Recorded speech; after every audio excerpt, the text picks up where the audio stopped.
Today I'm going to show you how to digitally interconnect one or more metric halo interfaces to form one large listening environment. If you've ever used more than one of our interfaces with version 5, you know that the new mixer gives you the ability to look at multiple interfaces in one cohesive surface. However, this doesn't let you actually pass audio between them. What I'm going to do is show you how to use your digital I/O to connect boxes and form a unified listening and send environment. So we're going to take a ULN2 and a 2882 and combine them together. The first thing that we have to do is think about the sample rate that we're working at and figure out how we want to connect the boxes together. If you're working at 44.1 or 48K, you can use either the AES SpeedIF port for 2 channels or the ADAT port for up to 8 channels, or combine the two of them for 10 channels between boxes. If you're working at 88.2 or 96K, you can only use the AES or SpeedIF port, but that still gives you 2 channels between boxes, which will let you listen to a stereo mix across multiple interfaces. Once you've figured out how you want to connect the boxes, you need to look at your clocking. So I'm going to use the ADAT port because I'm going to do 4 channels between the boxes. And here is my ULN2, which I'm going to use as the clock master. So its clock source is set to internal. And if we look at the 2882, I have that slaved over word clock, which is the way that I like to work, although you could use your digital interconnect and have the receiving box be slaved to the other. So in other words, if I wanted to, I could connect the 2 boxes and make the ULN2 slave to the 2882 over ADAT. However you like to work, and the system is fine. And as you can see here, on my digital input I've got some signal. That's a keyboard workstation that's running a loop in the background. So the goal is that we're going to be able to hear my voice, which is coming in on the ULN2, and the keyboard, which is coming in on the 2882 in the same mixer. So now that we've got everything clocked, and I have my ADAT connected between the output of the MIO and the input of the ULN2, let's take a look at the mixer. Here is my ULN2 mixer. You can see I've got my mic coming in on analog 1, we've got analog 2 there. I have a main bus, which is what we're going to listen to, and I've also set up a reverb return so that we can have a little reverb that's running a halo verb. So let me bring that back down. And before we go to the next step, I want to color code these mixer inputs. When you're dealing with multiple interfaces, it can be a lot easier to figure out where you are by having some colors. So we know that this moss green is my ULN2. And with that, let's go to the mixer configuration. Again, here you can see I have my main bus, which has my analog inputs assigned to it, and I have a reverb bus, which I'm using as an aux, which is fed back into the main. Now what I have to do is create buses on the 2882 so that I can route those signals into the ULN2. So let's create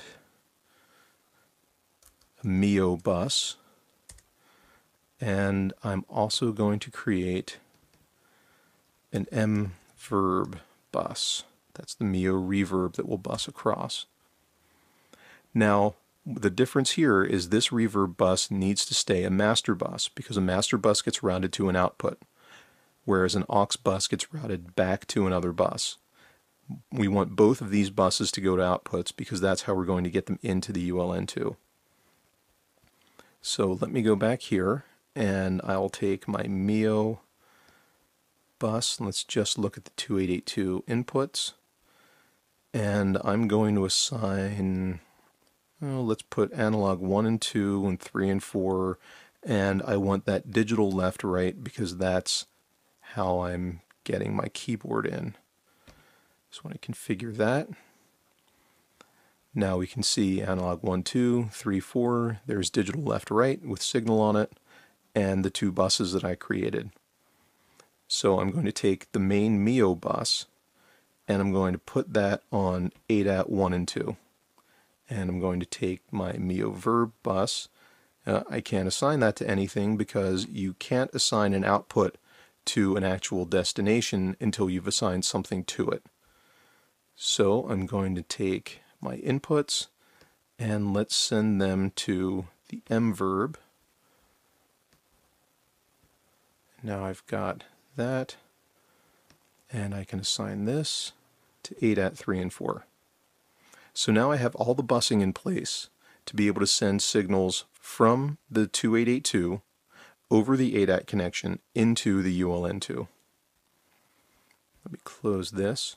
Now I'll unmute this so we can see Kurzweil's playing. We've got it on there, but we don't hear anything because I actually have to create those inputs in the ULN2. So I'm going to pull this fader down and go back to the mixer configuration. So what I want to do now is in my main bus on my ULN2, I want to go to ADAT 1 and 2 because that's how we're going to hear the keyboard. And I'm going to bring this over. There's that input.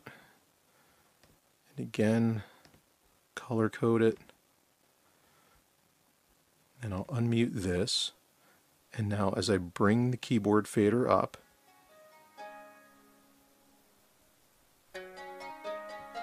you can hear the keyboard playing.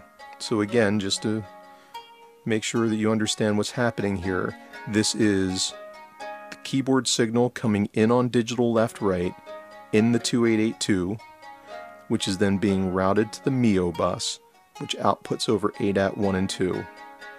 In my ULN2, I have the ADAT 1 and 2 input, which is routed to my main bus, which is how I'm listening to the signal. Let me bring this back down. So now I've got my keyboard happening in the same bus as my voice. The next thing that I want to do is I want to bring the reverb across because I want to have independent reverb sends. So here I've got my M verb bus. What I need to do is take this bus, which is routed via this window and is coming out of ADAT 3 and 4, and I need to bring that into my reverb on the other box. So let's go back here, and I'm going to go to my reverb bus and go down to ADAT 3 and 4 and assign that. So now what will happen is when signal comes out of the M verb bus on ADAT 3 and 4, that will come into this input strip, which is routed directly to reverb.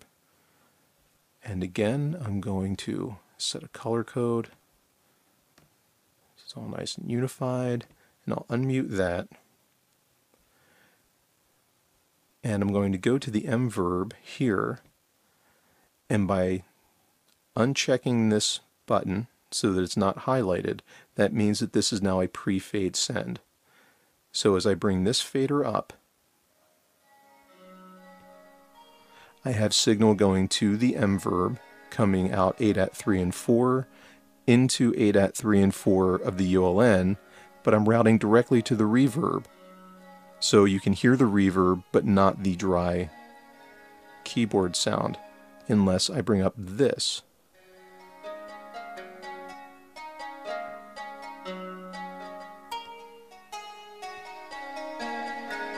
And now I can even go in to the reverb on my vocal, and I can bring that up, and now I have reverb on my voice as well. And if I'd like, I can take the dry signal down, make it very ethereal if I want.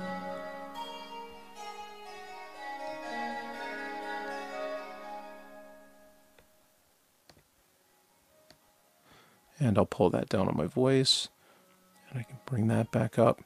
So as you can see, with a little bit of forethought and planning, it's not difficult to combine your boxes together and have a near zero latency monitoring environment between multiple interfaces.